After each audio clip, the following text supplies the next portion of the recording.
नमस्कार साथीहरू, मेरो युट्युब च्यानलमा तपाईलाई स्वागत छ। यहाँ हामी तपाईका लागि वास्तविक र रहस्यमय डरलाग्दा कथाहरू लिएर आउने गर्छौं। आशा छ आजको कथा तपाईलाई मन पर्नेछ। अब बत्ती निभाउनुहोस्, हेडफोन लगाउनुहोस् र तयार हुनुहोस्। सुरु गरौँ आजको डरलाग्दो कथा। इनड्राइभ राइडरको अन्तिम सवारी। काठमाडौँको चिसो जाडो रात, घडीले रातको 11:45 बजाइसकेको थियो। सडकमा गाडीहरू बिरलै देखिन्थे। अधिकांश मानिसहरू घर पुगिसकेका थिए, तर रवि भने अझै आफ्नो इनड्राइभ चलाउँदै थियो। रवि 3 वर्षदेखि राइड शेयरिङ ड्राइभरको काम गर्दै आएको थियो। उसले धेरै प्रकारका यात्रुहरू भेटेको थियो। राति मातेका मानिस, झगडा गर्ने जोडी, अस्पताल हतारिँदै गएका बिरामी र कहिलेकाहीँ अनौठा व्यवहार गर्ने यात्रु पनि। तर त्यो रात उसले भेट्ने यात्रु कुनै साधारण मानिस थिएन। दिनभरि कमाई खासै नभएकोले रविले सोचेको थियो एउटा अन्तिम राइड लिएर घर जान्छु। त्यसै बेला मोबाइलमा नयाँ राइड आयो। Pickup Kalanki, drop of Dakshinkali जङ्गल नजिकको पुरानो सडक। रविले केही क्षण सोच्यो। रात धेरै भइसकेको थियो। त्यो ठाउँ पनि खासै सुरक्षित मानिँदैन थियो, तर भाडा निकै राम्रो थियो। उसले राइड स्वीकार गर्यो। कलङ्कीको एउटा सुनसान चोकमा पुग्दा त्यहाँ एउटी युवती उभिएकी थिइन्। सेतो कुर्ता, लामो कालो कपाल र अस्वाभाविक रूपमा फिक्का अनुहार। उनी सडक बत्तीको मुनि उभिएकी थिइन्। रविले गाडी रोक्यो। युवतीले बिस्तारै ढोका खोलेर पछाडि बसिन्। दक्षिणकाली जानु छ, उनले मधुरो स्वरमा भनिन्। त्यो आवाज सुन्दा रविको शरीरमा एकाएक चिसो लहर दौडियो। गाडी अगाडि बढ्यो। 10 मिनेटसम्म कसैले केही बोलेनन्। रविले वातावरण सहज बनाउन सोध्यो, दिदी त्यता घर हो? केही बेर मौनता रह्यो। त्यसपछि उत्तर आयो, पहिले थियो। रविले त्यो उत्तरको अर्थ बुझ्न सकेन। जति जति जङ्गल नजिकिँदै गयो, वातावरण त्यति नै अजीब हुँदै गयो। मोबाइलको नेटवर्क हरायो। रेडियो आफै बन्द भयो। गाडीभित्रको तापक्रम अचानक घट्न थाल्यो। रविले एसी बन्द गर्यो, तर चिसो झन बढ्यो। उसको सासबाट धुवाँ निस्कन थाल्यो। रियर मिररमा हेर्दा अचानक पछाडिको सिट खाली देखियो। रविको मुटु एकछिन रोकिए जस्तै भयो।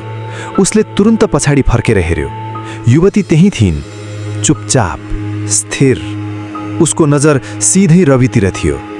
रविले डर लुकाउँदै सोध्यो, दिदी तपाईँ ठिक हुनुहुन्छ? युवती मुस्कुराइन्, तर त्यो मुस्कान सामान्य थिएन। त्यो मुस्कानमा पीडा थियो, क्रोध थियो र कुनै गहिरो रहस्य लुकेको थियो। गाडी जङ्गलको सबैभन्दा सुनसान भागमा पुगेको थियो। अचानक सडकको बीचमा एउटा सानो केटी देखी। रवि झस्कियो। उसले तुरुन्त ब्रेक लगायो। गाडी चर्र आवाज सहित रोकियो। तर जब उसले अगाडि हेर्यो, त्यहाँ कोही थिएनन्। सडक खाली थियो। तपाईले पनि देख्नुभयो? रविले डराउँदै सोध्यो। पछाडिबाट उत्तर आयो, उनी अझै यहीँ छिन्। को? त्यो केटी। रविको शरीर सिरिङ्ग भयो। कसरी? युवतीले बिस्तारै भनिन्, किनकि ऊ कहिल्यै घर पुग्न सकिन। त्यसै बेला रेडियो आफै अन भयो। पुरानो नवचार बज्न थाल्यो। दक्षिणकाली जङ्गल क्षेत्रमा भएको कार दुर्घटनामा एक युवती र एक बालिकाको मृत्यु। समाचार अचानक रोकियो। रेडियोबाट कराउने आवाज आउन थाल्यो। रविले रेडियो बन्द गर्न खोज्यो, तर बटनले काम गरेन। गाडीका बत्तीहरू झिम्किन थाले। इन्जिन आफै तीव्र आवाज गर्न थाल्यो। अचानक पछाडिबाट युवतीले भनिन्, तिमीलाई थाहा छ म कसरी मरे? रविले केही बोलेन। त्यो रात पनि म एउटा राइडमा थिएँ। युवतीको स्वर परिवर्तन हुँदै गयो, मानौ धेरै टाढाबाट आएको आवाज होस्। ड्राइभरले मलाई यही जङ्गलमा ल्यायो। त्यसपछि उसले गाडी रोक्यो। मिररमा हेर्दा युवतीको अनुहार परिवर्तन हुँदै थियो। उसको छाला च्यात्तिएको थियो। आँखाबाट रगत बगिरहेको थियो। घाँटी बाङ्गिएको थियो। मलाई बचाउन सकेन, मलाई यहीँ मर्न छोडेर भाग्यो। अचानक गाडीभित्र अर्को आवाज सुनियो। एउटा बच्चाको हाँसो, पछि रोएको आवाज, फेरि हाँसो। रविले पछाडि हेर्दा युवती एक्लै थिइनन्। उनको छेउमा त्यो सानो केटी पनि बसेकी थिइन्। उसको आँखामा कालो खाल्डो मात्र थियो। रवि चिच्यायो। गाडीको स्पिड अचानक बढ्न थाल्यो। 60, 80, 100, 120। उसले ब्रेक थिच्यो। ब्रेकले काम गरेन। स्टियरिङ कडा भयो। गाडी मानौ कसैले नियन्त्रण गरिरहेको थियो। सडकभरि अब दर्जनौं आकृतिहरू देखिन थाले। कोही सडकको छेउमा उभिएका, कोही रुखमुनि, कोही सिधै गाडीलाई हेरिरहेका। सबैको अनुहार थिएन। त्यसै बेला युवतीले भनिन्, आज फेरि एउटा ड्राइभर आएको छ। रविको मुटु झन तीव्र गतिमा धड्कन थाल्यो। मलाई जान दिनुहोस्, उसले करायो। युवतीको स्वर नरम भयो। म तिमीलाई मार्न आएकी होइन, म त मुक्त हुन चाहन्छु। कसरी? जहाँ मेरो मृत्यु भयो त्यहाँ एउटा वस्तु गाडिएको छ। के वस्तु? मेरो लकेट। जबसम्म त्यो भेटिँदैन म यतै भौटारी रहन्छु।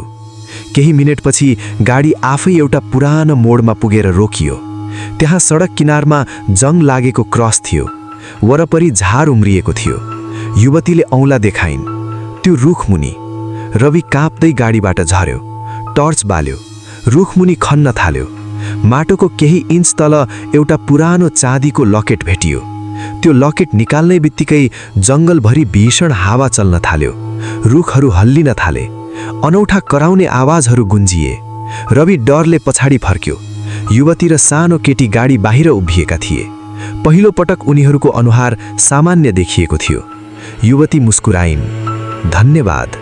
त्यसपछि उनीहरू बिस्तारै धुवाँ जस्तै हराउन थाले। केही सेकेन्डमै उनीहरू गायब भए। सारा जङ्गल शान्त भयो। चिसो हरायो। रेडियो बन्द भयो। मोबाइलमा नेटवर्क फर्क्यो। रविले राहतको सास फेर्यो। गाडी स्टार्ट गर्यो र घरतर्फ लाग्यो। तर कथा यहाँ समाप्त भएन। 2 हप्तापछि राति 12 बजे रविले फेरि एउटा राइड अनुरोध प्राप्त गर्यो। पिकअप लोकेसन दक्षिणकाली जङ्गल। उसले झस्केर मोबाइल हेर्यो। यात्रुको नाममा केवल एउटा शब्द लेखिएको थियो, धन्यवाद। र प्रोफाइल फोटोमा उही युवती मुस्कुराइरहेकी थिइन्। राइड केही सेकेन्डमै आफै गायब भयो। त्यो रातपछि रविले कहिले त्यो जङ्गलतिर राइड लिएनन्।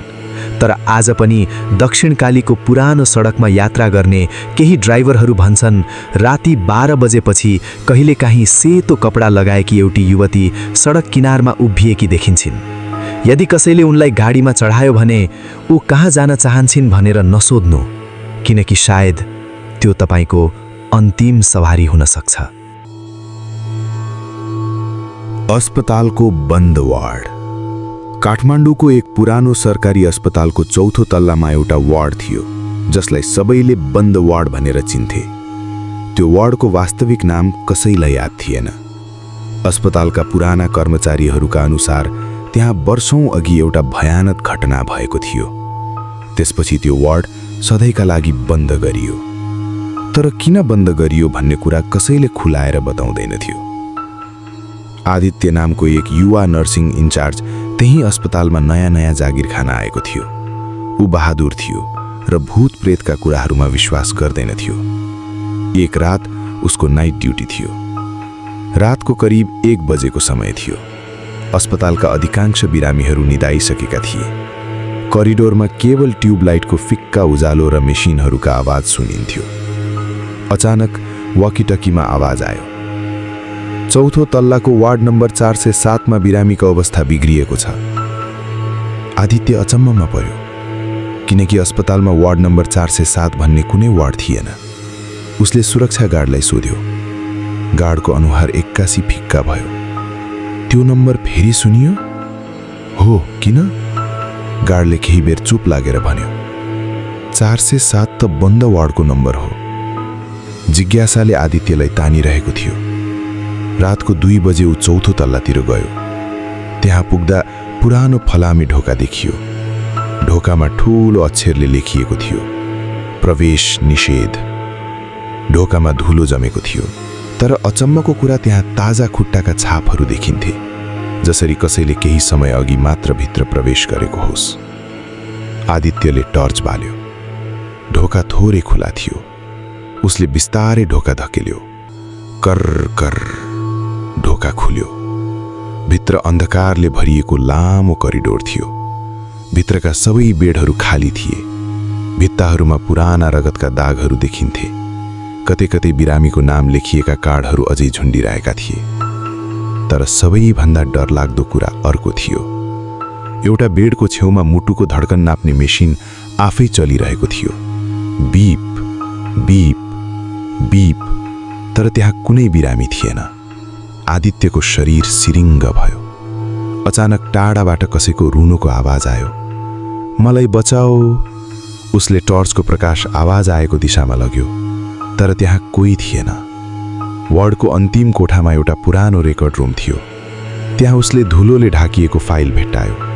फाइलमा लेखिएको थियो वार्ड 407 घटना रिपोर्ट। उसले पढ्न थाल्यो। 10 वर्ष अघि त्यो वार्डमा आग लागि भएको रहेछ। बिजुलीको सर्ट सर्किटले रातको समयमा आगो लागेको थियो। त्यसबेला वार्डमा 17 जना बिरामी र 3 जना नर्स थिए। धुवाँले भरिएको वार्डबाट कसैलाई बचाउन सकिएको थिएन। 20 जनाकै मृत्यु भएको थियो। तर एउटा कुरा रिपोर्टमा लेखिएको थिएन। अन्तिम पृष्ठ खाली थियो। त्यसमा रातो मसीले केवल एउटा वाक्य लेखिएको थियो, हामी अझै यहाँ छौँ। त्यो पढ्ने बित्तिकै कोठाको ढोका आफै बन्द भयो। धडाम। आदित्य डरले चिच्यायो। उसले ढोका खोल्न खोज्यो तर खुल्दै खुल्दैन थियो। त्यसै बेला करिडोरमा धेरै खुट्टाको आवाज सुनियो। टक टक टक, जसरी धेरै मानिसहरू एकै साथ हिँडिरहेका हुन्। टर्चको प्रकाश ढोकाको सानो प्वालबाट बाहिर पुग्यो। त्यहाँ अस्पतालको पोशाक लगाएका आकृतिहरू उभिएका थिए। उनीहरूको अनुहार जलेको थियो। आँखाको ठाउँमा कालो खल्डो थियो र सबैले एकैसाथ आदित्यलाई हेर्दै थिए। अचानक एउटा वृद्ध बिरामी उसको अगाडि देखा पर्यो। उसको अनुहार आघा जलेको थियो। उसले बिस्तारै भन्यो, तिमी किन आयो? आदित्यको मुखबाट शब्द निस्केन। हामीलाई यहाँ बन्द गरिएको छ। कसले? अस्पतालले होइन। वृद्धले करिडोरको अन्त्यतिर औँला देखायो। त्यहाँ एउटा कालो आकृति उभिएको थियो। मानिस जस्तो देखिने तर मानिस नहुने। उसको उचाइ छतसम्म पुग्थ्यो। आँखा रातो बलिरहेका थिए। वृद्धले सत्य बतायो, आगो दुर्घटना थिएन। त्यो रात एउटा मानसिक रोगी बिरामीले आत्महत्या गरेको थियो। उसको मृत्युपछि वार्डमा अजीब घटनाहरू सुरु भएका थिए। बत्ती आफै निभ्ने, बिरामीहरू हराउने, राति कसैले नाम लिएर बोलाउने। जब आग लागि भयो, धेरै मानिसहरू भित्रै थुनिए। त्यसपछि त्यो आत्मा झन शक्तिशाली भयो र आजसम्म वार्ड छोडेको थिएन। कालो आकृति बिस्तारै आदित्यतिर आउन थाल्यो। करिडोर भरि चिसो हावा चल्न थाल्यो। बेडहरू आफै हल्लिन थाले। झ्यालका सिसाहरू फुटे। बीप बीप बीप, सबै मसिनहरू एकैचोटि बज्न थाले। आदित्यले आँखा बन्द गरेर भाग्न खोज्यो। अचानक ढोका खुल्यो। ऊ दौडन्दै बाहिर निस्कियो। पछाडि फर्केर हेर्दा वार्ड फेरि बन्द भइसकेको थियो, जसरी केही भएको जस्तै नथियो। भोलिपल्ट आदित्यले अस्पताल प्रशासनलाई सबै कुरा सुनायो, तर कसैले विश्वास गरेनन्। एकजना वृद्ध डाक्टर भने चुपाप बसे। पछि उनले एउटा पुरानो फोटो देखाए। त्यो फोटो आग लागि अघि खिचिएको थियो। फोटोमा 20 जना मानिस उभिएका थिए, तर सबैभन्दा पछाडि अर्को एउटा अनुहार पनि देखिन्थ्यो। कालो, धमिलो, मानिस जस्तो तर मानिस नहुने। डाक्टरले बिस्तारै भने, त्यो अनुहार फोटो खिच्ने बेला त्यहाँ थिएन। आज पनि त्यो अस्पतालको 4थो तल्लामा रहेको बन्द वार्ड सधैँ ताला लगाएर राखिएको छ।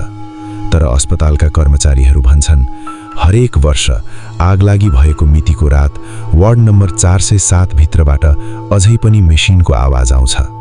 बीप बीप बीप, र कहिलेकाहीँ कसैले मद्दत मागेको आवाज सुनिन्छ। मलाई बचाओ।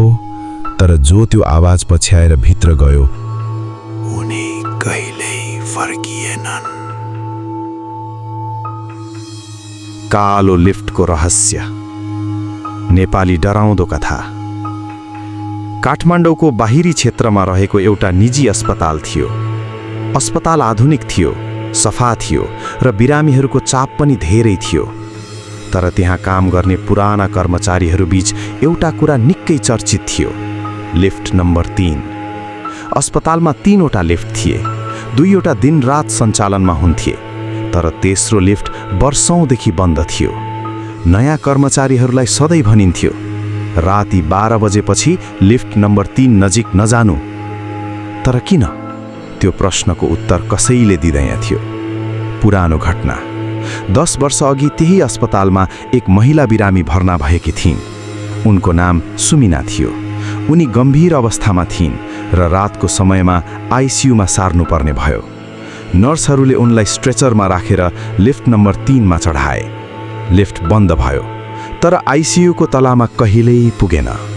केही मिनेटपछि लिफ्टको ढोका खुल्दा भित्र न त नर्सहरू थिए न बिरामी। स्ट्रेचर खाली थियो। तीनैजना एकैपटक गायब भएका थिए। सीसीटीभीमा पनि केही देखिएन। त्यस घटनापछि लिफ्ट नम्बर 3 स्थायी रूपमा बन्द गरियो। नयाँ डाक्टर। समय बित्दै गयो। एक दिन अस्पतालमा अर्जुन नामका नयाँ डाक्टर आए। उनी भूतप्रेतमा विश्वास गर्दैन थिए। रातिको ड्युटीमा पुराना कर्मचारीहरूले फेरि चेतावनी दिए, राति 12 बजेपछि लिफ्ट नम्बर 3 तिर नजानु। अर्जुन हाँसे, लिफ्टले पनि कसैलाई खान्छ र? सबै चुप लागे। मध्यरात। रातको 1 बजे अस्पताल असाध्यै शान्त थियो।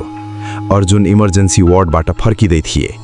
अचानक उनले एउटा आवाज सुने, टिङ। लिफ्ट खुल्ने आवाज। उनले फर्केर हेरे।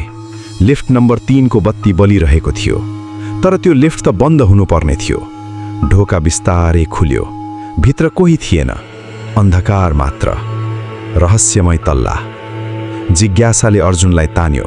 उनी भित्र पसे। ढोका बन्द भयो। लिफ्ट चल्न थाल्यो, तर बटनहरूमा कुनै नम्बर बलिरहेको थिएन। केही सेकेन्डपछि लिफ्ट रोकियो। ढोका खुल्यो। अर्जुन बाहिर निस्किए, तर त्यो अस्पतालको कुनै तल्ला थिएन। करिडोर पुरानो थियो। भित्तामा काला दागहरू थिए। छतबाट पानी चुइरहेको थियो र चारैतिर सुनसान। हराएका बिरामीहरू। करिडोरको अन्त्यमा एउटा वार्ड थियो। भित्र पुगेपछि अर्जुनको मुटु एकछिन रोकिए जस्तो भयो। त्यहाँ धेरै बिरामीहरू बेडमा सुतेका थिए, तर ती सबै बिरामी अस्पतालका पुराना रेकर्डमा मृत भनेर उल्लेख गरिएका मानिसहरू थिए। कसैको शरीर जलेको थियो, कसैको आँखै थिएन, कसैको मुख रगतले भरिएको थियो। सबैले एकैपटक आँखा खोले र अर्जुनतिर हेरे। एउटी नर्स। त्यही बेला सेतो पोसाकमा एउटी नर्स देखिन्।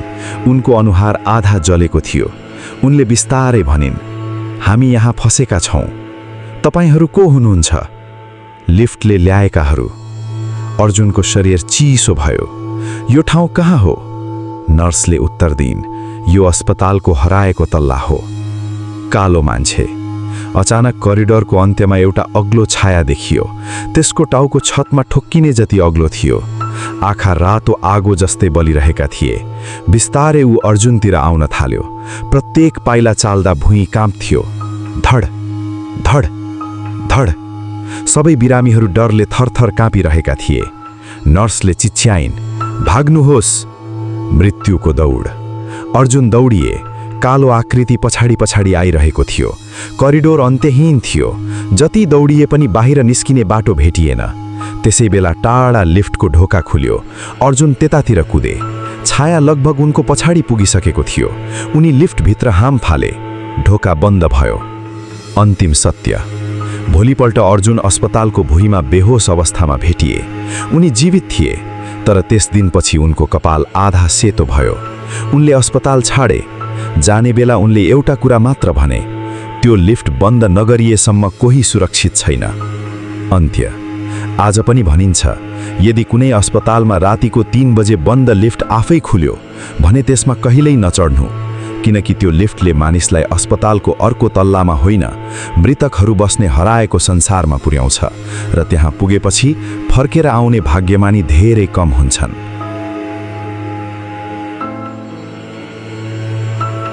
यदि तपाईलाई मेरो यो भिडियो मन परेको छ भने यस्तै थप डरलाग्दा र रोमाञ्चक भूत प्रेतका कथाहरू सुन्नका लागि कृपया यो भिडियो लाइक गर्नुहोस् र हाम्रो च्यानल सब्स्क्राइब गर्न नबिर्सनुहोस्। साथै यो कथा आफ्ना साथी र परिवारसँग पनि शेयर गर्नुहोस्। तपाईको साथ र समर्थनले हामीलाई अझ उत्कृष्ट कथाहरू ल्याउन प्रेरणा दिन्छ। धन्यवाद।